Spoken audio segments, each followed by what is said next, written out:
My name is Dr. Rajiv V. Sharma, and today I am replacing Mr. Kumar. There was some emergency, but first, thank you very much. All the audience, I really like to thank you from the bottom of my heart. We started this, around 5.5 months back.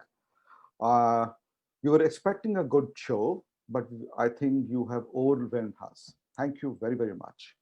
So in the last, let's say 5.5 months, this is the 18th talk we are having, Saturday evening talk. Uh, More than 7,500 people have seen us live, and I think a multiple of those people have, have shared and seen us on YouTube and other people. As you all know, we do it live on Zoom and Facebook on every Saturday. So this is a event on 18th event what I'm talking of. Now a quick word about TASA Asia. I think you have seen both the PPTs, but a quick two-liner from my side.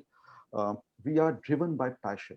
Uh, Everybody in this team, uh, the partners, the people, the employee, the directors, we are all driven by passion for education, uh, passion to contribute to the youth and help them in the best way possible and be actually globally employable. I think if you see in this note, today's session is on study in Switzerland, and the footnote what you written, be globally employable.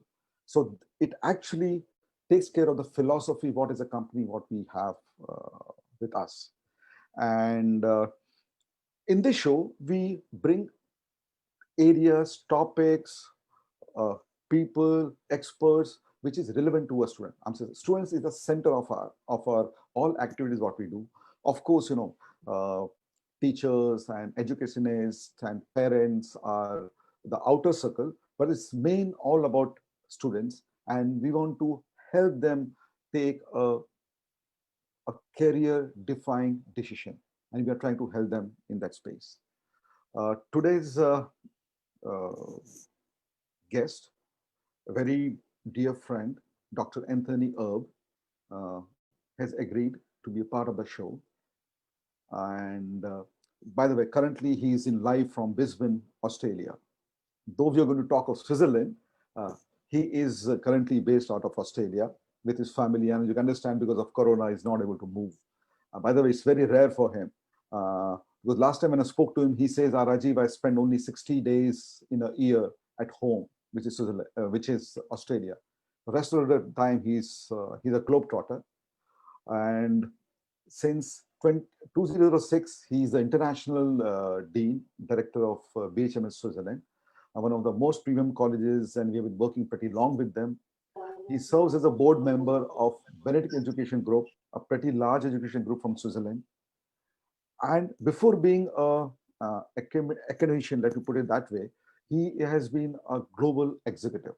He has been around the world, worked in various corporates, hospitality, and and if I want to give it a formal turn to his CV, right? As I can say, he's been educated in Switzerland, Australia. Uh, he's devoted to education, motivation, training, and I've seen him live. I'm saying he loves talking to young people. And of course, before that, he had a very senior position in the hotel management industry, like hotels like Hyatt and Enset resorts and Sangrila. I don't know. I'm sure you've heard this name. He has been director of special reports, and he has worked with the Queensland University, which is an Australian university. He's an academic advisor. He's an adjunct professor in universities in Korea, China, Vietnam, India, Uganda, Switzerland, Myanmar, and Singapore. Thank you very much, Dr. Anthony, being part of our guest. I would now request you to come live. And before, as the sir is coming live, what can we expect today? So study in Switzerland or Swiss education is the topic today. And we are going to talk of areas like intricacies of studying in Switzerland, the opportunity and important programs in Switzerland, and employment prospect with Switzerland qualification growth. Right. So as we now go over, I now believe Mr. Rajiv Kumar is back in action. Over to you, Rajiv, and uh, thank you very much for giving this opportunity. So, Dr. Erb, now Rajiv will take over and take the session ahead with you. Over to you, Rajiv.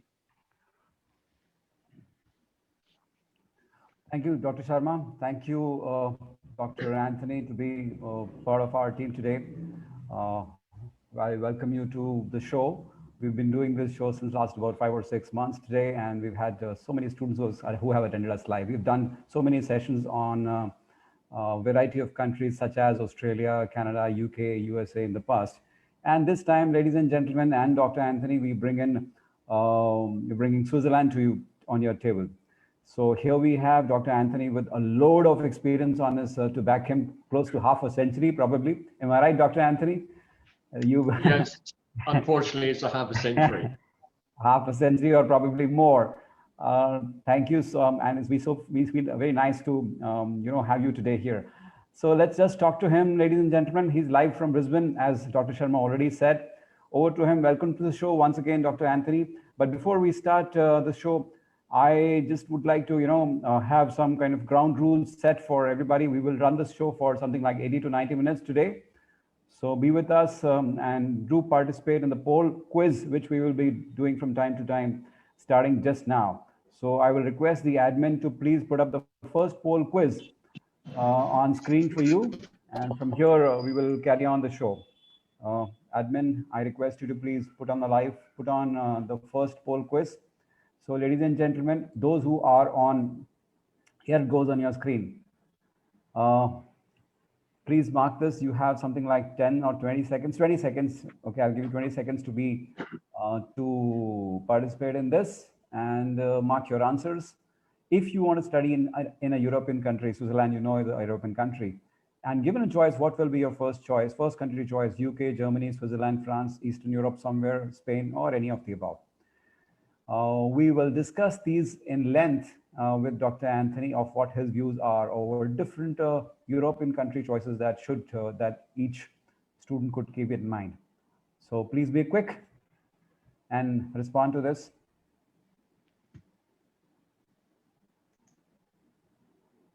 Those who are on Facebook Live, they will be able to only see the question, not participate, but that's fine. You can put your answers in the chat messenger. Admin, once 20 seconds are over, you can close the quiz and show the results. Okay, fine. So here is where it is. I'm not surprised because this show is being attended by people who would like to have Switzerland. So 46%, Dr. Anthony, we have people who would like to take Switzerland, but there are a few others who are pretty open in their mindset. They would like to look at, any European destination, particularly UK, Germany, or something like any of the above. Would you like to guide? What's your outlook that you would like the audience to know about studying and immigration options in Europe? Yes. First of all, thank you for being part in India now. Europe is very different to the traditional study countries like Australia, Canada, America. Those countries are clearly PR type countries. However, I need to tell you something very clearly. It is changing because of the COVID. Europe is very different. To Europe you go when you want to get and prepare a real career. Europe education is designed to develop young people for a career. Every country has its own language, tradition, work ethics, and Europe is really not a migration country. It's not for permanent residency, but it's a place where you go and study intensive, and then go out into the world to make a career. It's also, when we start looking at Europe, we also have to start looking at Europe as a continent. It's very different to an America, to an Australia, or anything like that. Every country has different music, different architecture, food. People behave different. The key when you study in Europe is you can travel. You can hear the languages, you can see the differences, see how people buy, how people sell. And these observations, seeing different cultures, different behaviors, all within a short period, adds to the education experience. It adds to what we call the soft skill of young people. It's more than just to travel. You actually observe different markets, different customers in real time. That's a major asset for your career. Okay, sir, if I ask you, would you like to have any, you would like to share any broad guidance framework for students to consider study destinations in Europe? How exactly should they make a choice, especially for those who come from, the Indian subcontinent? Well, I see Europe as basically 4 different regions. You have got the UK and Ireland, which is a classical Indian destination. It's traditionally has been like that for the last 30, 40 years. And England often offers part-time work. It has a stay back option. Although again, you need to be very careful. That may not be as easy anymore after COVID. Then you have the other region, which we call Northern Europe and Germany. There are some free study options in those countries where you can learn German. And then once you have the level, you can enter a university and you have a chance to do a bit of work in the country. And again, COVID may change this model. I just spoken to Germany today. You have then the Latin nations, the Spain, the France, the Italy. I call them the romantic nations, where you go for fashion, you go for art, you go for music. They're traditional, beautiful countries to study. The lifestyle, the language is designed for this, what we call for a social arts type study. And you have Switzerland, a very small country, very conservative, which is very well structured. It has a very structured education system. And especially it is famous for hospitality, tourism, and also for some technical education. So Switzerland is actually a totally different nation. You study there in a different way, more intensive, most probably with a higher quality and faster. Okay, since you mentioned some of the qualities of Switzerland, let me ask this question now to the audience. What do they feel? How should what do they know about Switzerland as a country? So I'll run a very quick and short quiz for the audience. I'll request admin to, yes, he's put it live. What is Switzerland known or popular for? This is a pretty light question, not really connected with the academia, but I'll request the audience to participate in this quickly. 20 seconds for this. What is Switzerland popular for most? Chocolates, the army knife, Alps and mountains, travel and tourism, the watches, wines, yes, not to forget banks, for which you put some money there, and Nobel Laureates are all about that. All these are popular choices for which Switzerland comes in news. 20 seconds. When they get over, I request the admin to remove the poll and share the results. Yes, I expected that. Banks out of the choice. But anyway, that was on a lighter note. Sir, your view on how should Switzerland be viewed? How do you define Switzerland? As a geographical location, it's what should they look for besides the academia for which we are going to talk today? Well, first of all, when you look at what is Switzerland famous for, I think younger people know Roger Federer better than the Swiss Nobel Prize winners or anything else. I think he's probably the best export product. He's known as Mr. Switzerland in sport. But when you look at Switzerland, it's a very small nation, right in the center of Europe. It is not part of the EU, European Union. Switzerland is highly independent, extremely high quality, a well-structured nation. It has one of the highest income per head of the population worldwide, and is almost every year the Swiss cities in Switzerland is voted as the most livable country in the world. So Switzerland is a very, very unusual country. It is a small nation in the center of Europe. It has access to all the European countries, but it is not part and not governed by the European Union.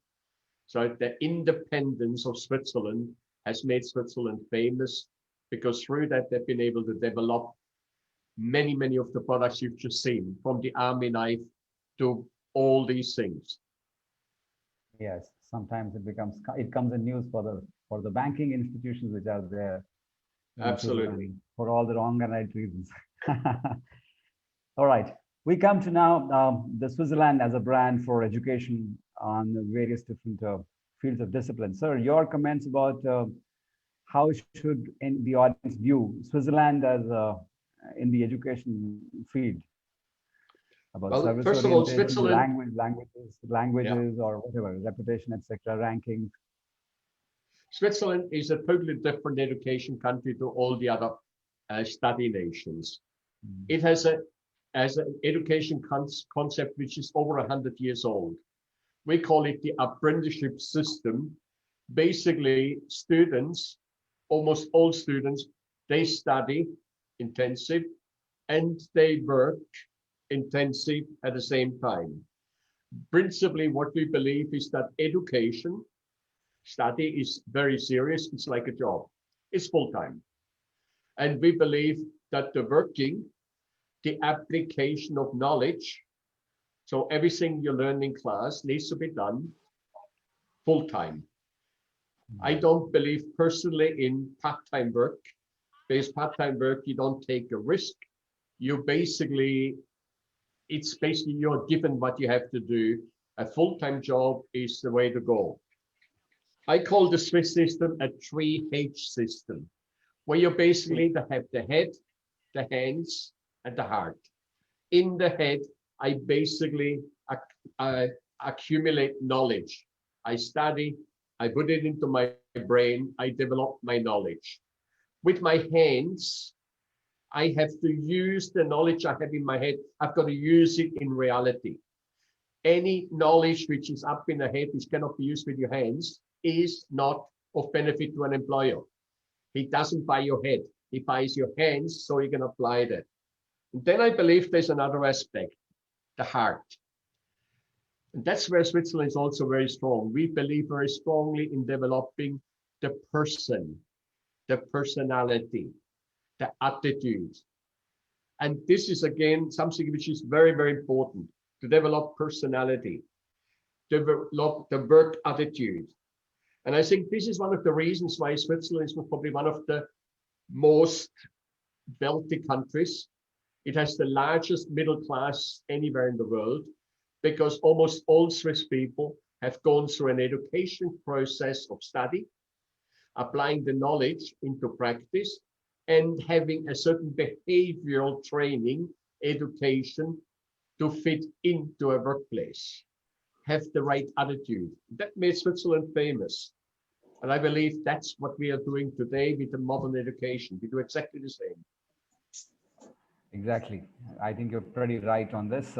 Ladies and gentlemen, I've heard this example before also from Dr. Anthony. He loves to, narrate this to students about the 3H formula that the employers generally look for, knowingly or unknowingly, which is your head, which contains the knowledge, the heart, which has the attitude, and you got to get your hands dirty. Know the job that you are being accepted for. So it's a very critical, very important thing that the employer generally look for. All right, so we move on to the next question to Dr. Anthony. This is about the studies in Switzerland. Before we come to the intricacies of this, sir, what is the general admission criterion for typical Swiss institutions? Like we talk about the bachelors, and the postgrad. Typically, what do they look for? Well, in general, Switzerland has two types of education at university level. We have what we call the federal universities, the two major ones. They have very, very high admission requirements. They select the best of the best. They are quite a number of Indian students studying at the University of Zurich, the ETH, for example, or in Lausanne. The entry requirements require more than just grades. They require the right attitude. They require certain work experience. They are very, very high standard. Then you have the general universities, both the regional governments and the private universities. Their standard of acceptance, they generally look for people who have A, the language, B, have the right attitude to study. So we are not interested in students who just want to kind of have a good time. We're interested in students who want to study and have a plan for their future. So there has to be the motivation, the thinking behind it. And the career type plan is the key for an acceptance. So it's not the grade which you've had in high school.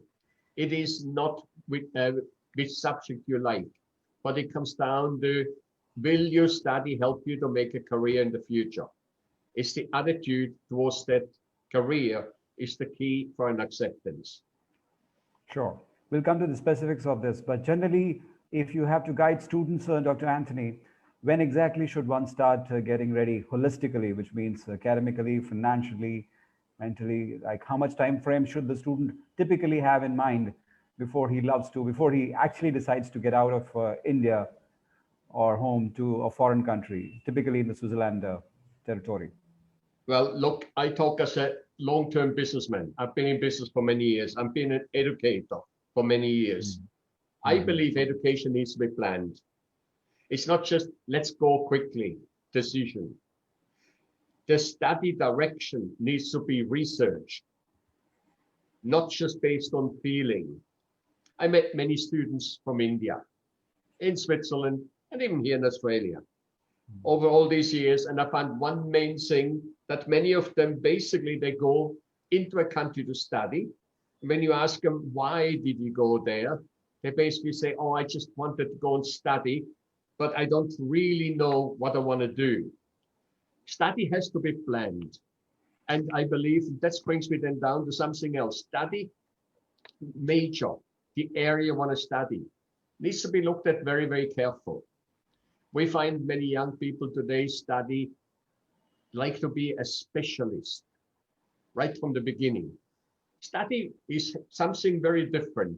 You build a foundation of knowledge, of skill, of behavior, of professionalism, and from there you specialize. And that's basically one of the key things which I find with young people. They often kind of just, I want to go overseas, I want to go away. And that to me is not a good idea. It's good to study, but think about it. Think about the areas where you're strong, not what you like, where you're strong. Think about the areas where you're weak, and then go into that direction. Don't specialize, generalize, and then specialize afterwards. I think those are wonderful advices that the students should take, especially who are attending this show. But if, Dr. Anthony, if I have to ask you, what are the academic scores and tests to consider, like IELTS at least, that the Swiss institutions would like to see? Well, again, every institution wants to write the academic scores. I mean, the GPA, what the students should have at the high school or undergraduate level here in India. Look, this is where Switzerland education is a little bit different. We look at the person rather than the score. I have seen over all my years that the most brilliant students with the highest grades are not necessarily those who are going to be the most successful. So yes, in general, you have to have good language skills. And the schools, basically, they come from an IELTS 5 to 6 to 6.5. You need to have the right attitude. But please be aware, it's coming to study when you select a student. It's not getting there to come for a degree. It's getting there to get a career, to make the first step for a career. The thinking of high scores equals a high job is not correct. So there's very often the misconception. If I have grades in the 90s, I get a better job. No. Employers don't think like that. Employers look at your education and they see this as an achievement. Employers don't look at your major. Employers look at whether you can actually use the knowledge into practice. Have you worked? Real work, not just part-time. And most importantly, they look at you as a person. As a person. And the decision is made based on you as a person if the degree and the work experience is there. And so when we assess people in almost all the schools in Switzerland, except the extreme high technical colleges like Lausanne and Zurich, we look at a person. We look at not so much at the grades. Yes, you have to have all the qualifications, all the completion of high school and all that, but the grades are secondary. And if for the non-academic achievements, what do you have to say, sir? How do the institutions work? I mean, do that? How critical is that for a typical Swiss institution? Well, when we look at a person, we basically look at a person behind the resume. The resume is a nice piece of paper, and very often we are very, very good in writing it. It's not necessarily presenting it. But if somebody has work experience, I don't care what job, if they had good work experience, if somebody has basically volunteered, or he's been good in a sport, or he has activities which are leading into the social society, he's been helping people, this is a very, very good attitude. This basically is a positive sign for a student's personality. And I need to tell you very clearly, the employer, at BHMS, our students all work every year, 6 months, they get a job. The employers not only look at what they've done in the school, but they look at what you have done before. Because it gives you an insight into a personality, into an attitude. Somebody who spends all his life sitting in front of the TV is not the same as somebody who's helped other people, or has been doing part-time work, has worked at McDonald's or somewhere, or has been volunteering things. That shows you, that comes back down to the heart. The person has a heart. Employers choose those people. That's part of the selection process for jobs and for careers. You said BHMS looks for and provides for internships during the program itself, right, sir? Look, all our students are doing an internship. Every year, every student must do whatever you learn in class, you must apply in practice. We can learn wonderful subjects like economics or human resource or marketing, but unless you know how to apply it, how to use it in a job, it's not going to work. But as I said, employers, when they select our students for internship, and employers will select them when they go into career jobs, when they're finished, they look at the grades, they look whether they've done a good education. Yes, they make a tick. Then they go to the next level and they say, do you know how to work? Have you ever worked in a team? Can you do different things? Are you flexible? And when you can put an answer to it and say, yes, I've done, because I've done an internship once or twice or 3 times, then they look at a person. That comes down to the attitude, the heart. That's where the upbringing of a person, that's where the humility, sometimes which you need, counts. We call that the attitude or the heart. That comes from when you get certain experiences. Yes, ladies and gentlemen, he's put in a very critical and important point. Please take a note of this. These things sometimes are diluted by, in your life, but they are very, very critical. Besides the academics that you are studying in, it is very critical for you to get into certain experience before an experience. And that is an internship model, which is available worldwide, including India, for students who would like to take the internship opportunities within the country or outside of it, sometimes paid, sometimes not paid. That doesn't matter. It gives a lot of weightage to your resume, my friends. All right.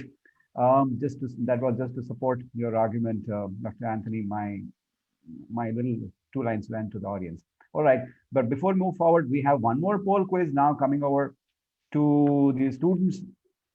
Admin, I request you to please put it up on screen. Yes, that is for the Facebook audience. And you should see that the poll on the, you see the poll on this itself. Zoom. Okay, this will be slightly longer, so I can give you, say, up to 30 seconds to answer this. What is the average study time according to you in Switzerland? You know, every country has a different timeline for how much time you spend on bachelor's, master's, doctorate, etc. So this question goes to you. You just have to tick. You can do multiple ticks.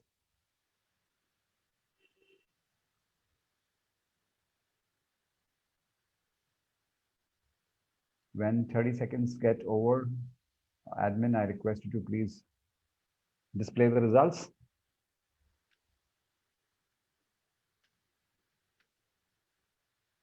All right, so here is where what the people feel about this. Admin, I request you to please let the sharing remain on screen. Sorry, let the slide remain on screen, and I'll request Dr. Anthony to be clear, to show some clarity about, you know, what is the length of each program, which is bachelor's, typical length of a bachelor's, master's, or doctorate program in Switzerland. Okay. Again, here I need to be, I don't want to be very precise. What is happening is education is getting shorter. What we did in bachelor degree programs are in many countries still 4-year bachelors. In many countries, like with us, that's 3 years. In some countries, they do it for 2.5 years. And I'll explain later on. The same with masters. The 2-year master, which was the norm, today comes down to 1 year. The same with doctorates. It used to be 5, 6, 7 years.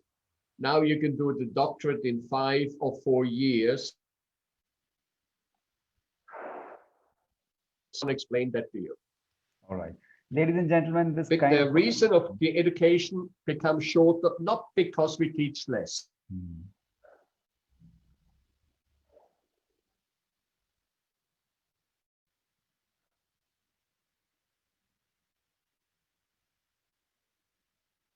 Reading content before you go into class is becoming the norm.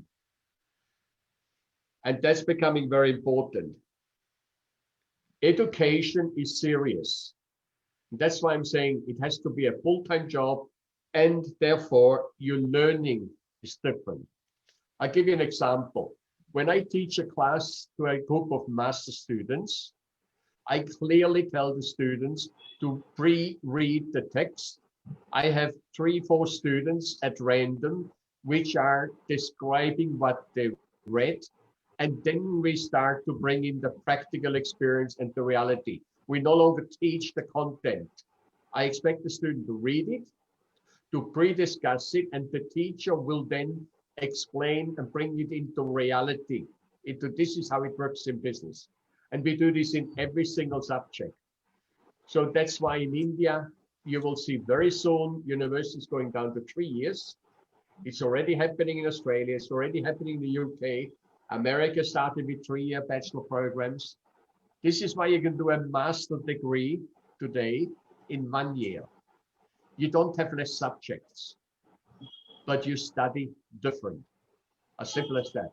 Study has become more serious. You don't just study 1 week before the exam and basically memorize everything. You principally, progressively examine, progressively learn. So at the end, the final exam is only the minor exam. Right through the whole period, there's an exam. That's a very important aspect. Time is money. The investment of education, the return on investment is very important. And if you spend 2 more years at the university just for fun, well, most people don't have that money. I want to get out. I want to move into the job. And I want to use as an example. My son studied it, that's a long time ago, a 3-year bachelor degree. He basically then joined the Swiss bank, and he was with 26, he was the first senior manager, where the Swiss people who study 4 and 5 years, they basically became into the same position with 32, 33 years old. Time is money. When you study, it's a job, a full-time job. It's not just fun. And that's why we're offering a 3-year bachelor, 1-year master. Okay, wonderful. Ladies and gentlemen, I asked this question to you and wanted to reconfirm that with Dr. Anthony also, because when you plan to get into Switzerland for studies, you need to keep a length of duration in mind, both for money as well as for kind of for how much devotion you need for or dedication you need for the time part of it, especially if you want to go both, that is bachelor's plus master's together in Switzerland or such a country. Thank you, Dr. Anthony, for answering this. All right, we go to the next question now, sir. Now this is very critical, Dr. Anthony. I'm going to ask this generally because we get queries or questions from students located in the South Asian context. So I'm trying to ask you this question on behalf of everybody in the Indian subcontinent, which is Nepal, India, Bangladesh, Sri Lanka, etc. Which are the programs preferred by Indians or South Asians at undergraduate level or at postgraduate level? I'm sure you'll have a lot to mention here. I believe generally when I talk to an Indian student before they come to us, they like to do IT, they like to do marketing, they like to do engineering.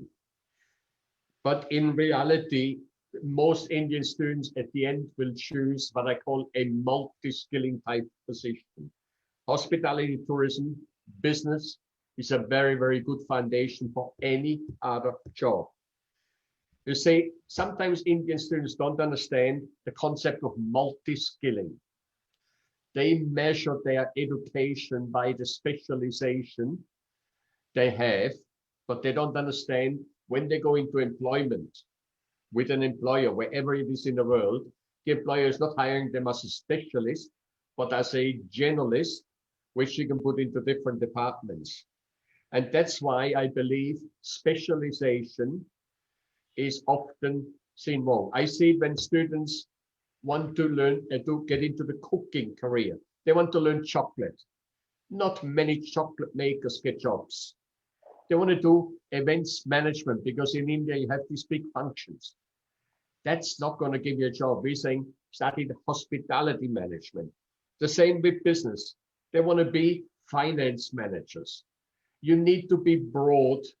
And so I find most Indians today become a lot better by choosing generalist courses rather than specialists. The second thing also comes down to it. A lot of Indians find when they find they're not quite sure what they want to do, they may look for programs in India and then do a top up in Switzerland. For example, we have a program with MET, the Institute of Management in Mumbai, where students study for their master's degree, and they then look at the Swiss top up at a later stage for the 3rd year. And this is a good way to do. But when we're saying what students prefer, if I want to be very open and very honest, most students don't really know what they prefer. They go there where they find what they find is fancy or is modern. It used to be accounting many years ago. Then IT became the big fashionable subject. But I need to tell you, there are not many jobs in those areas these days. So Indian students must start looking at generalization, get away with what they feel, but what they really can do and how you build a career. Just to tell the audience, to support your answer, Dr. Anthony, we too at TASA Asia, we run a process called as career paths, which means we identify the real skills what the student is made for and not what he has studied in the past. So instead of just progressing on a top up of what he has already done here in India in high school, etc., what is exactly right for him, and then that's what is the best thing to do. As part of the career counseling, we do this for our students. Yeah, if I can just add very quickly, I use an example of one of my sons. He studied management in Australia. Okay. He went into Switzerland because he had 2 passports. And they joined the bank. He's now basically a vice president of a bank. He's not a good finance man, but he has all the skills needed to be a good manager managing the specialists, managing the different departments. And this is what we need to look at. We need to look at the strengths of a person, and we need to look at in which direction they go, not into which specialization, but which direction the study should go. And I think that's happening already in India. We're seeing increasingly students know what they want. And this is wonderful to see. Great. How does the job market appear to be, the employment market in Switzerland? And which are the industry professionals more in demand, if that is the criteria somebody wants to keep in mind for academics? Well, I need to be very honest. Europe generally is not a place where you go for your career. But I also want to say I have quite a number of Indians who make career in Switzerland after their study. But they are always the exceptions. But in general, Switzerland is a high-end job market. There's not a low end. What called the local worker at the low end, they come from the European Union. It is not easy to get a work permit for a low-end job, like a job for a waiter, for example. But clearly there are many Indians working in Europe and in Switzerland, especially in areas of computer, engineering, in service sector industries. There are a lot of them. The permits are not easy to get. An employer basically has to prove to the Department of Labor that they have looked all over Europe, not just in Switzerland. They advertise all over Europe for that particular skill they need. And if they can prove this one Indian student has that skill, they get the permit. So I'm saying clearly, it's not a place where you make the career in the front. This is one of the reasons why we help every single student, everyone. We place them internationally all over the world. And some of them, those who want to work in Europe afterwards, we place them to global companies who have European branches. So we place them, for example, into Dubai or to Singapore into that company, who after 1 or 2 years then posts them from a company point of view as an essential worker. But the job market in Switzerland, yes, we have a lot of demand, but that's met by EU European workers, because you have from Eastern Europe and from Southern Europe, you have a lot of what we call the lower level skilled jobs that come from there. They are allowed to work as part of the EU agreement. Right. I think that was very nice of you to explain this. Why do you think the Swiss culture and, the Swiss have been more popular for being service oriented? Any specific thing that you would like to highlight? Why is Swiss culture economy being considered as service oriented? Look, we need to be very honest. The jobs in the other industries. Yeah, Switzerland has no resources. We have mountains. We have a climate which is not as easy as in India. It has not many natural resources. The agricultural sector is basically for the domestic market. And because of that, the Swiss had to learn a long time ago that if you want to earn money, I have to do something else. And this is why they realized if I give a service, I can make money. Through that, the banks, the insurance companies, consulting, financial services, and pharmaceutical industries, they basically started to develop their industries in Switzerland.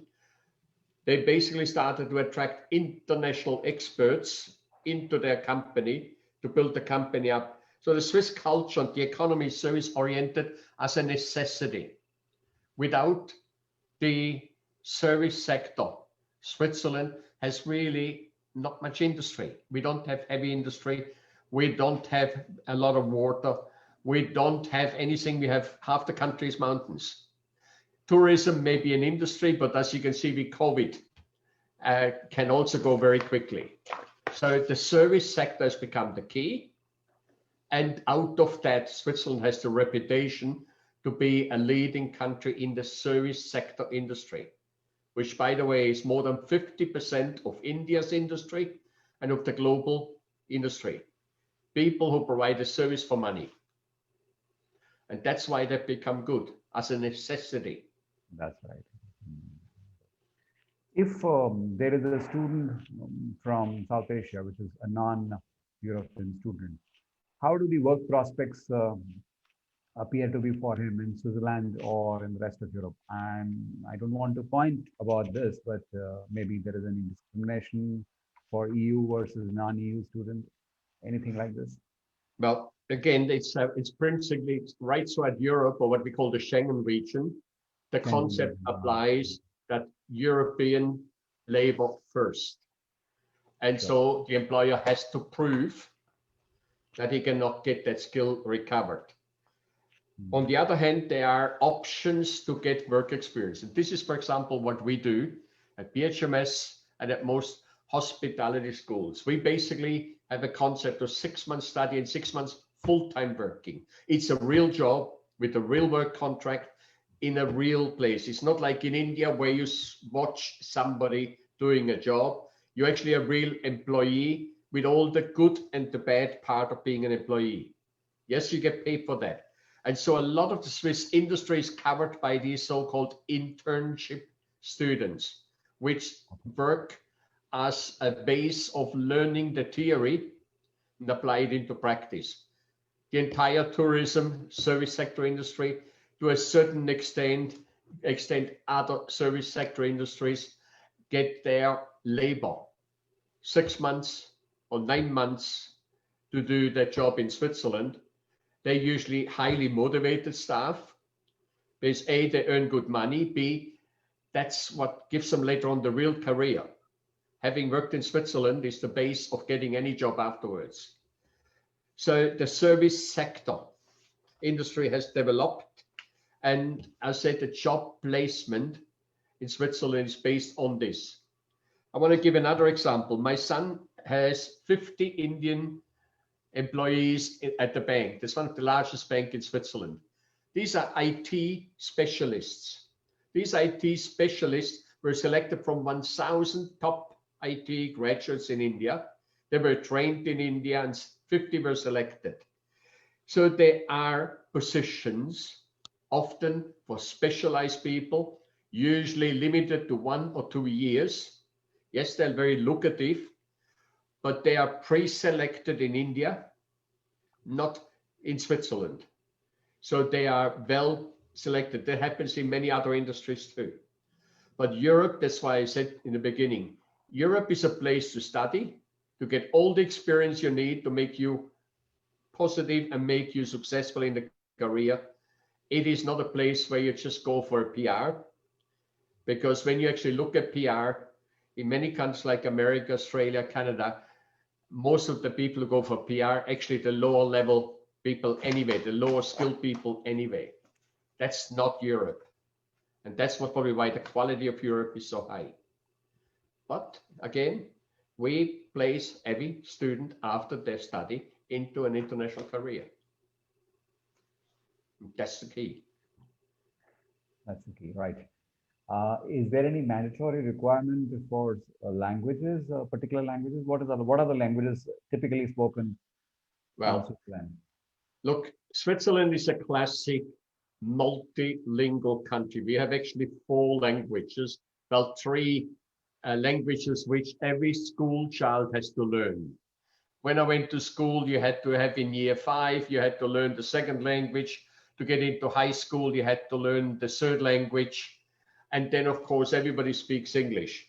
It's a multinational language country. That's why we teach some German as a what I call communication language. Hello, goodbye, give me a tip, can I help you? This type of language. And I believe languages are very, very important. It is important to get to know the language. I have Indian students who in 6 months' time speak German.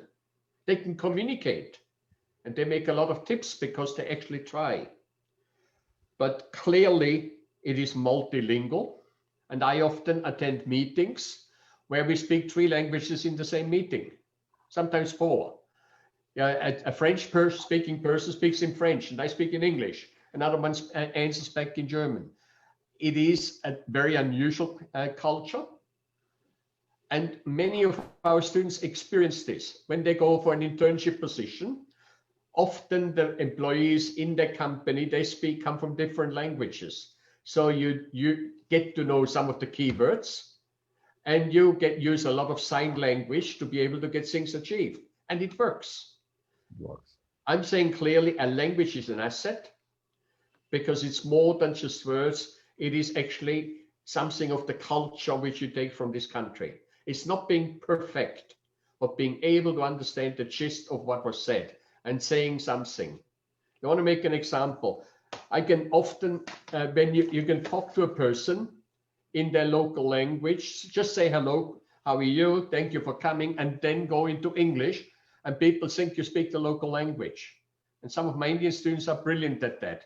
They know the first 3 sentences and then they continue in English, and the customer thinks, wow, he speaks my language. So language is important, but don't overrate it from an academic point of view. Okay. But typically, is it the programs are the local language is German or mostly? Generally, all the schools which take Indian students, they teach in English. To be honest, English is the most spoken language in Europe. Every kid, everybody up to about 50 or 60 speaks fluent English. They may have some accents, but they all speak English. But the local language is essential. You go to the butcher, to the baker, to the train station, to the bank, and the local language is important. And we encourage young people to speak the local language, to learn it. They can, A, we have classes, and B, they can do it online. They can get as many classes as they want for free. We do this as a sign for an employer. I have been in Switzerland. I also learned the local language. And that is a positive sign for an employer and say, wow, he tried. Yes, wonderful. I think that's a brilliant suggestion that comes from Dr. Anthony. And that's going to be consoling, I should say, for Indian students that English is pretty much accepted everywhere, whether in school or in the regular life. But it's good to have the local language knowledge always, local language knowledge always, in any country, in fact, that you go into. All right. Let me quickly add something. Sorry. When you go for a position, wherever it is in the world, the additional language, even if it's just what I call fundamental communication language, is an asset. And in many companies, it's actually part of the financial remuneration. You get more money because of the language. And so often Swiss people who speak 4 languages, they get a higher salary than a person from another country only speaks his own language. It is an asset, both financially and position-wise, because we all deal with people all over the world these days. And if I can greet somebody in India with his local greeting, which I can, it makes a big difference in the way I have a business discussion, although I talk in English. That's why languages are important. We have to try. Absolutely. Yes, you're absolutely. I speak only 7 languages. That's 200% right. 7 languages is by itself an achievement. Actually, sir, all Indians, mostly all of us know at least 3 to 4 Indian languages, English being one of them. And the rest of the 3 could be vernacular of any sort. But yes, we are talking about in this context, we're talking about one of the European languages or more than English, of course. But sir, would you like to share any tips for students or audience to find a graduate career in Switzerland, maybe to enhance on the employability? I want to be very honest. It is not easy to find a graduate position after you study.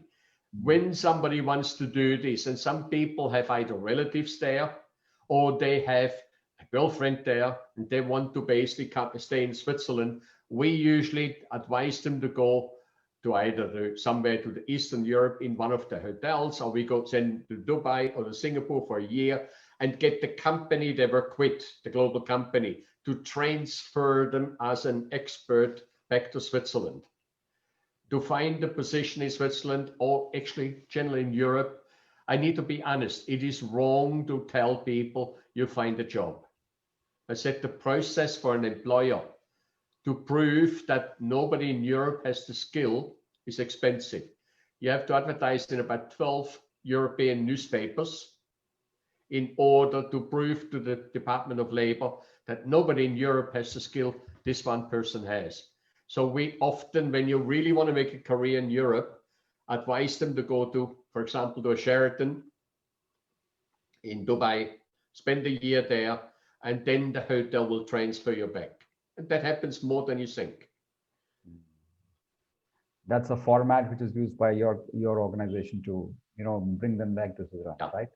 Now we do that. Look, they make friends. They want to come back. I have no problem with that. But the law is very clear. So once you come in as an expert, a company can then justify expertise rather than just labor. Okay, I will tell admin now to run a small quiz once again for the audience. This will be poll mid-session poll number 4.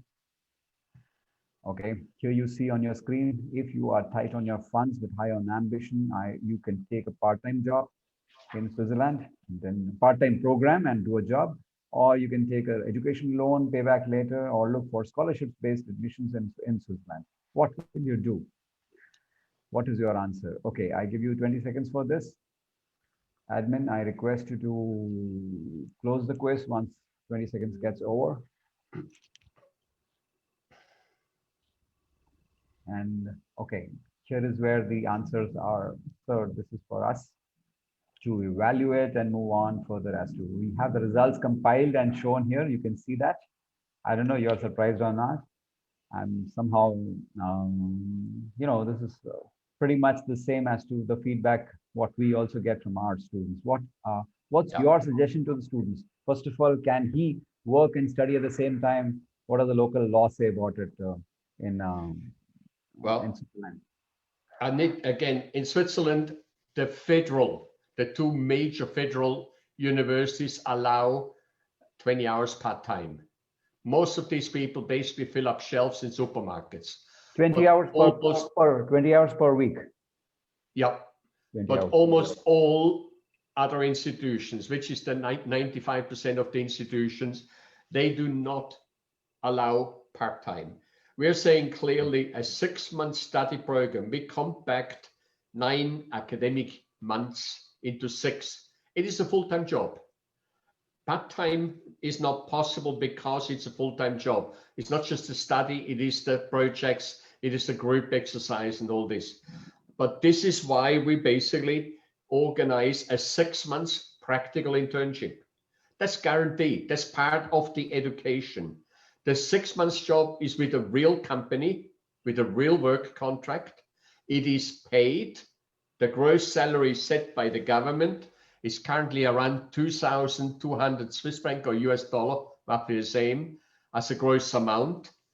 And this is where we're basically saying it's better than studying and working part-time.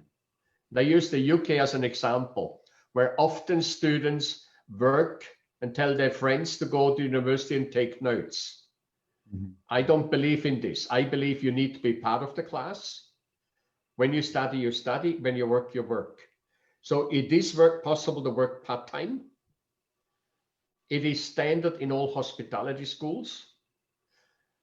It is a structured system going through the Department of Labor, and it's always approved. And I believe that is better than working part-time. As an employer, I've been employing a lot of people. I manage many, many hotels around the world. As an employer, when I look for part-time people, I look for them on the weekend. These part-time people, I don't give them a job where they can make a mistake. I give them something where I just need purely and simply a pair of hands. When you do an internship, the 6 months work is a real job with all the benefits and all the negatives in it. It's a real job. You do everything. You're working your 9 hours. And this is why students get careers afterwards. Employers look for the second part, the hands. The hands means basically you have worked in a structured system. Part-time I'm sorry to say, it is not a big reference for an employer in the future. It is good, you've done something, better than nothing, but if you have worked full-time, and not the level you do, not the type of job you do, but you actually work full-time in a team, in a system, that's what the employer is going to use as, yes, he's got work experience. Yes, he can apply the knowledge into practice. So how is what you're trying to say is there are no part-time programs, but the students can work 20 hours? It's actually on the visa application. There's a statement by the Swiss embassy saying that they are not allowed to work part-time. And the ruling for the 6-month study is basically every month study equates a month working. So if you have a 9-month program, some of our students study 9 months, you work 9 months. Or you study 1 year back to back, and then you basically work 12 months. So it's basically every month study equals a month working. And believe me, that's much, much better than just on the weekend or some nights go and run to do a job and then come half asleep back into class the next morning. We take education very serious. We take the career building very serious. Yes, absolutely right. But if the students do have to look for scholarships based admissions, what should they keep in mind for Switzerland particularly? Okay, for example, some major, and I'm talking again of the 2 major federal universities, technical universities, they have some full scholarships, but they are highly, highly contested. And they're often allocated based on political views. That means you tend to give a scholarship to a particular developing country. But in general, in Switzerland, you have what we call institutions. Switzerland are better than the public institutions. And those ones, they don't very often give scholarships. They may call it scholarship or partial scholarship. For example, we give to Indian students a financial assistance package, I don't call it scholarship, of about 20%. That means they pay 20% less than the official fee to compensate for the rupee going the wrong way and all these things. In reality, it's a scholarship. Some schools call it scholarship, but it's not the scholarships which you know from America, where if you're good a footballer, you get a free study. If you're a good musician, you get a free study. That doesn't happen in Switzerland. That doesn't happen in most countries in Europe. Sir, I asked you a few minutes ago about the service orientation of Switzerland as a country. That automatically, and you have been in the hospitality industry for quite some time, most part of your career actually. So what do you have to say about the vocational programs, I mean, connected with the service industry and probably careers in Switzerland? You see, it's a very important part. A vocational, we call that vocational academic programs. When we're talking about education, there are thousands and thousands of students who have completed a university degree. They're not employable because they have all the knowledge, but they don't know how to use it. So Switzerland has gone for a long, long time back to say, let's use vocational skill to underpin the theory. I'll give you an example. We teach a subject called financial management or managerial finance. It's a wonderful subject and it's an important subject. But unless you have actually know where the figures come from, and that's where the vocational component comes in. You may work as a cashier. You may work as an auditor. You may work as a cost controller, for example, in a hotel with an airline. Then you do the actual bookkeeping component. You bring all these elements together, which the financial manager puts together. The same when we teach marketing. I mean, marketing is a wonderful subject and it's exciting. Students love it. But in reality, if your marketing is wonderful, but if you don't know how to sell, if you don't know how the customer buys, how the customer thinks, you will never be successful in marketing. And that's where the vocational skill comes in. We take these theory subjects and apply it into reality. So when you work as a waiter in a restaurant, you deal with many different people. Some people buy more, some people buy less, and you can actually manipulate or increase sales by being more attentive. You can sell specific products because you promote it, and that makes a good marketing person. And so vocational skills basically are not there to become a waiter, but they are there to give your theory a better grounding. Secondly, most employers today do not employ a graduate to become a manager. They put them into an operational department. They observe how they work, how they fit in, how they deal with people.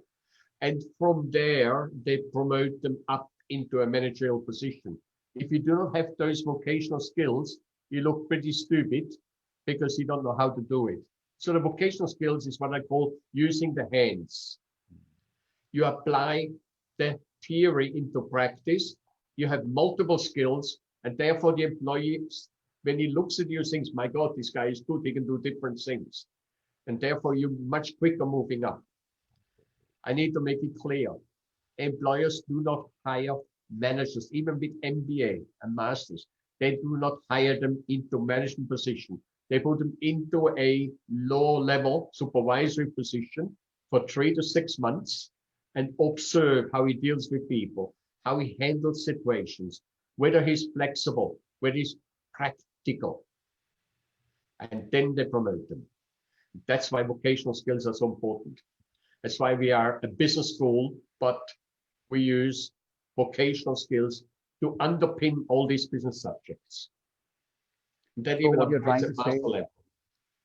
yes, what you are trying to guide to the students is that they should look forward to vocational skills out of a program that could typically be a normal progressive or a typical undergraduate or a postgraduate program which is formatted as a vocational program, right? Yeah. Look, regardless Okay.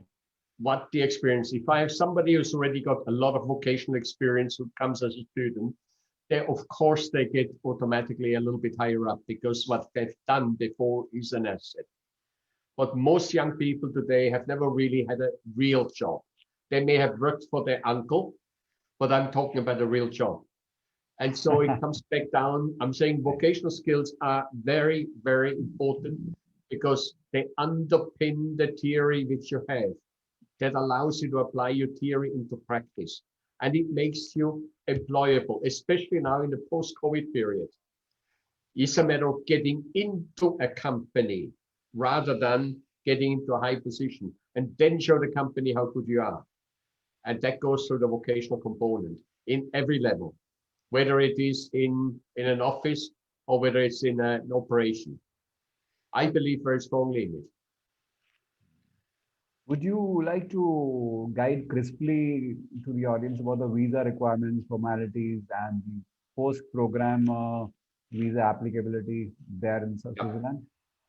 Look, visas for Switzerland. I think they should be in line with the Schengen visa formats, right?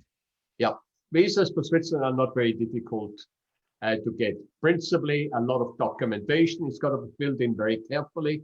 It has to be honest. Any embassy, whether it's American or any of these, the embassy looks at the documentation from a different point of view than when you fill it in. They look for study gaps. They look for dates which you have in your resume, which you attach, which don't match your resume. So basically, they look for consistency and they look for honesty. So a visa for Switzerland is not difficult to get. Both our educational counselors and also from our side, we help students. Okay. All I'm saying is if you're honest, you have a clear study objective. So it's not kind of, oh, I want to run away, but I want to study to be able to do this or go there. It's not difficult to get a visa. It takes 4 to 8 weeks. And I actually had out of India 1 rejection in 2 years. So the visa is not the issue in most European countries. The embassy looks at honesty, they look at consistency, and they look at what we call the motivation letter. If somebody's been an engineer and he says, I want to be a waiter, then they start saying, yeah, hang on, you've been an engineer. But if he says that engineering is a major aspect of the shopping centers, of the hotels, of the resorts, I want to get into the engineering side in the customer service sector industry. No problem at all. No problem. Because he has a plan. And generally with visa applications anywhere, don't try to cheat. Don't try to make it up. Embassies are quite good to find the mistakes. And most probably you and we look for these things before we even let students go to the embassy. We check it. Oh yes. Let's be all truthful about what we don't have to lie to the embassy officers. They are pretty smart enough to to find out any untrue information there. You don't need to have fear. No. It's literally being honest. And if somebody has a study gap, which a lot of people have, if somebody's had a couple of mistakes, which a lot of people have, declare it. If you've been rejected 3 years ago, declare it. It is not a hindrance if it's declared, but if they find out, then of course it's they tell you lie. So no, it's not a problem, and that's where counselors help students with these visa documents. It's relatively easy. Yeah, that's right. Sir, we have today on Facebook plus Zoom put together, we have 600 plus audience who's watching us live. I would like you to spend some time, maybe next 3 or 4 minutes. You as an international director for BHMS, it offers, the business programs and hospitality programs. Just give us some information about BHMS and the program options that you have. Well, I mean, basically BHMS is an education company which is now 93 years old. For 93 years, we basically educate, we give them the practical skills, and we help them with a job. We got about 1,000 students on campus from about 80 nationalities. And our main goal is not so much to give students a degree, this is a requirement, but to help students to get into a career, getting them placed into a career. And I have to be quite honest, I said, when we're saying hospitality, we're actually a business school. We teach business. Yes, there are vocational skill classes. And yes, there are some people who like to specialize in culinary, which is a specialization. But in general, we prepare people for a business career, whether it's in a hotel, whether it's an airline, or whether it's in a bank, or whether it is in a marketing company. 70% of my graduates 4 years after study work in what I call service sector business. They are in many different positions, and about 10% have their own company. They start their own business. So our study program is based on preparing people to become generalists. I want you to be able to be broad skilled, have a legal recognized degree, have a real hard internship where you can say, oh my God, my internship was tough. I had to work so hard. And I'll tell you what, every employer in the future will say, I'll take you. And then, of course, the most important thing is we actually believe that we have to help students to find a job. And we work in the last 6 months, we have a full team of 4 people who do nothing else than help students to get an international career entry position in usually what we call brand companies or global companies. We are, even now during the pandemic, we are still successful to place the students, getting them into a real position, usually for a year or 2, and then they make their own career. That's basically what we do. We major in business, in hospitality, and in culinary arts for those who want to make a career in the cooking field, which is also a very, very, very lucrative field. But the key thing is your study, your work is serious. It's not the parties, it's not the fraternity, it's not the travel. You're there to prepare your career. If you take it serious, you 100% will be successful. If you just want to go for fun at the campus and all that, most probably Switzerland and Europe is not the right place.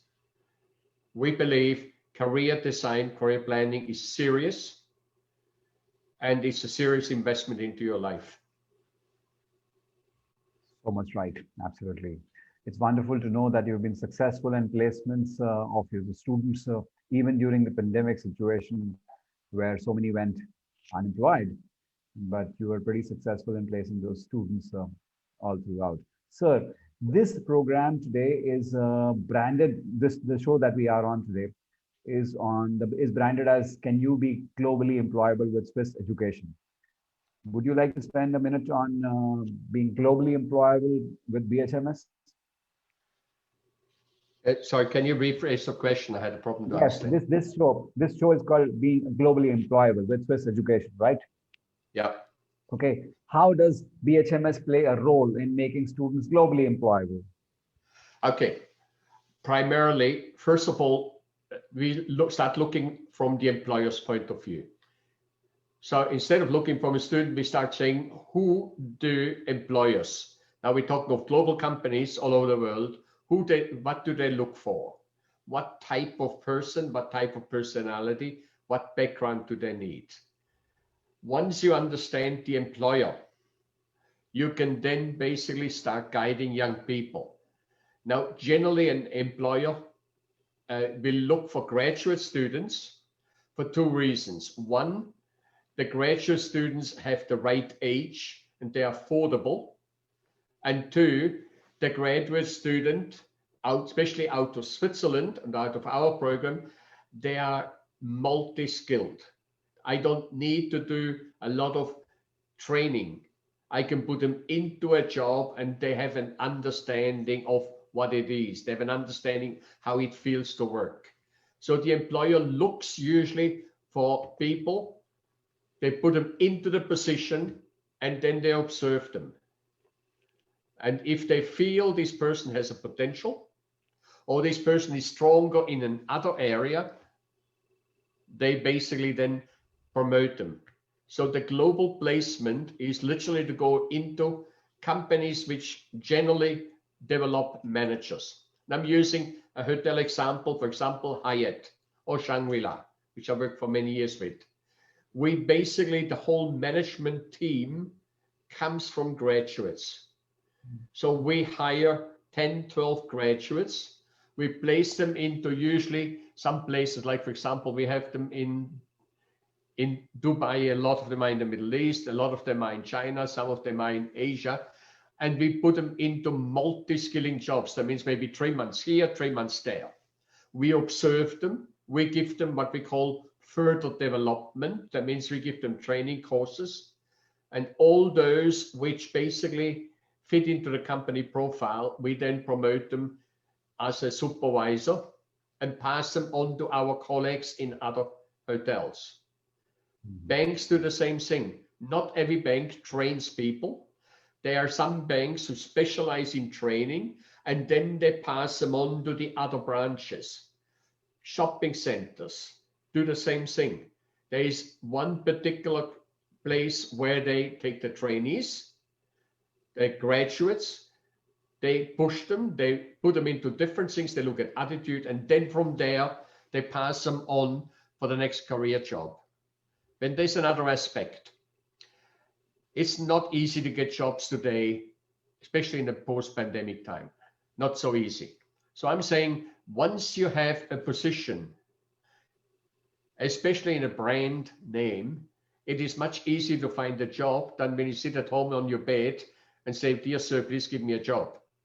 So basically, people who have a job can find a job. So if you don't like the hotel and you want to go into marketing, a marketing company is going to look for you because A, you have a job, B, you have a tie, a not clean shirt, you can communicate, you're multi-skilled, you're flexible, and they look there. Companies in the business often recruit graduates from hotels. not because they know how to make a cocktail, but because of their people skill, the communication skill up and down, working in a structure, multi-skilling, and being used that they are busy days and not so busy days. So they are flexible. And that's what the whole employability is, not to put them into a final job, but to put them into a position where they can get the final job in the field or the specialization they want to be. That's the key. Work permits today are not that easy to get. Very few companies hire somebody from somewhere. They don't buy a cat in a bag. Employers employ them in a what we call an operational position, observe, train, shift them to another department, and then either take them up in their own company or they pass them on to their system. And that's what we do. I send my people to those training places where they can then go to other places. But the last thing is you can actually, and that's the key, if you want to get a job, you have to have a job. If you want to get a job, you need to have a job in a company which has a name because of the behavior aspect in that job. Yeah, just working for your father is wonderful, but the behavior aspect, if you work in a Sheraton or if you work for Air India, is different. And that's why people hire them from there. So once you're in a job, when I place you somewhere, anywhere in the world, there you become employable. And that's what BHMS takes care. That's what we basically do. I'm basically saying, I'm not placing you into your final job, into your career. I place you in a position where you can be visible. And look for better opportunities. You can be visible. Yes. You can show what you can do. And also you can go out to those areas where you really want to be, or the country or the region you want to be, and you can apply from strength. I studied and I'm now working in a real job. I'm working in this hotel. I'm working as a marketing assistant in the hotel marketing department. I work as a financial. I work as an engineer. That's how careers are built. And that's every employer will confirm that. Even in India, I spoke to general managers. They tell me the same. In fact, the program that BHMS is running, your institution is running with NET, that we also, the co-run the program here, the Universal MBA, UMBA program. It follows the same, similar principles. The one first term is done here in India and the rest of it BHMS takes care. That's correct. The key for our joint program, which we do with MET in Mumbai, is first of all, it's financially more affordable because it is cheaper to study in India. Secondly, we believe that international aspect is very, very important. That international aspect of having different teachers, different styles of teaching, but most important, again, to get them into a work position. You become a resource, a human resource, before you start managing the human resources. You have to learn to manage yourself and organize yourself before you can organize other people. And those students will do the same thing. They do an internship in Switzerland. It may not be in their specialization. They learn how to work in a real situation under pressure. And from there, they are placeable internationally. And our placement department will help them. We do an awful lot. Almost every week, we're running international workshops. The companies come to us, partially because we have not one intake like you have in India, but I have multiple intakes. That's because of jobs. Undergraduate, I take between 4 and 8 times. Postgraduate, 4 times. It's not because we don't know what we do, but it's because of jobs. Right. Employers don't wait 1 time a year.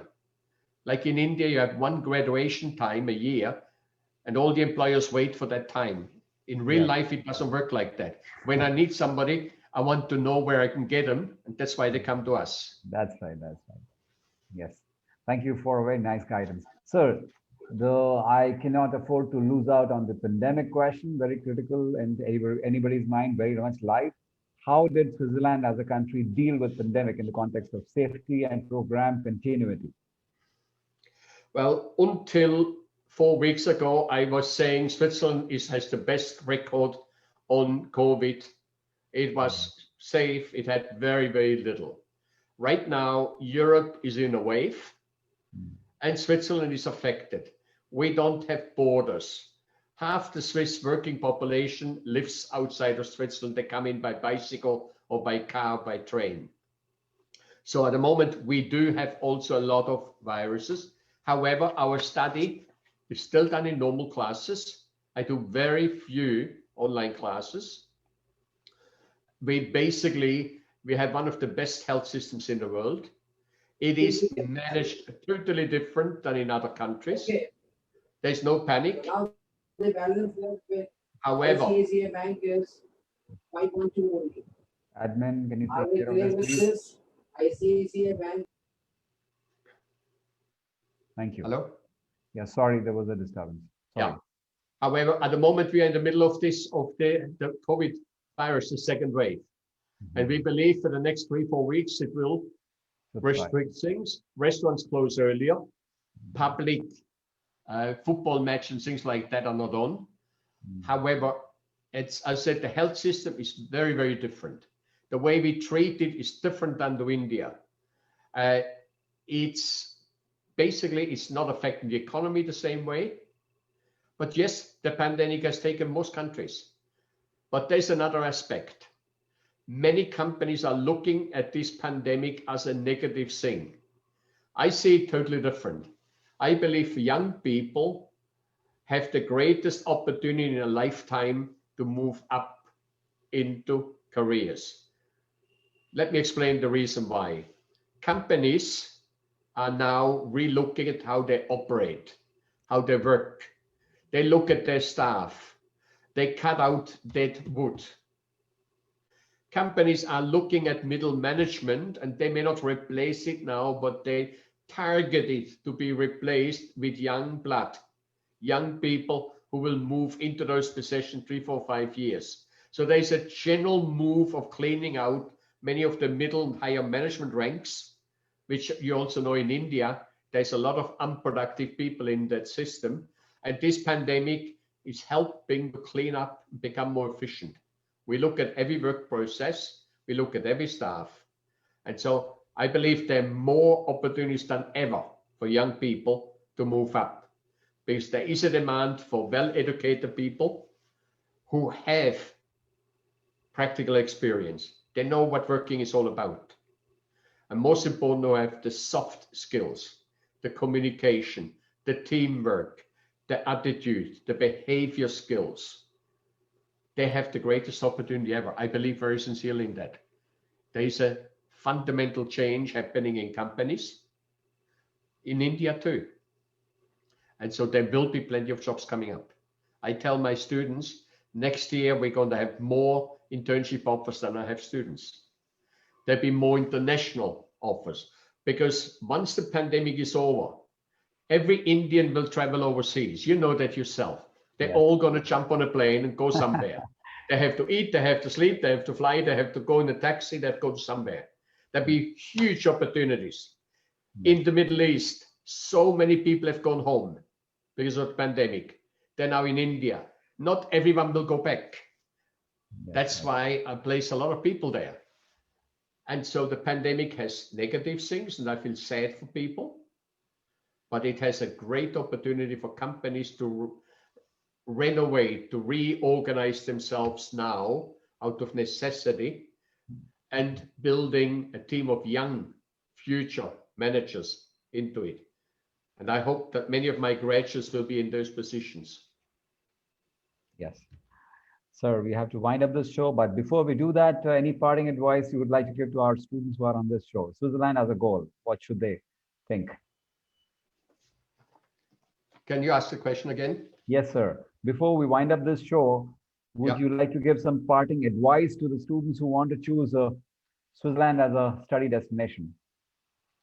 I believe Switzerland is the country where education is taken very serious. We are a boarding school. We have breakfast at 7:30 in the morning. I know in India you like breakfast at 10 o'clock in the morning. We have a behavior pattern which basically helps form a personality. You have to be on time in class. You have to participate in class. You don't just sit in a class.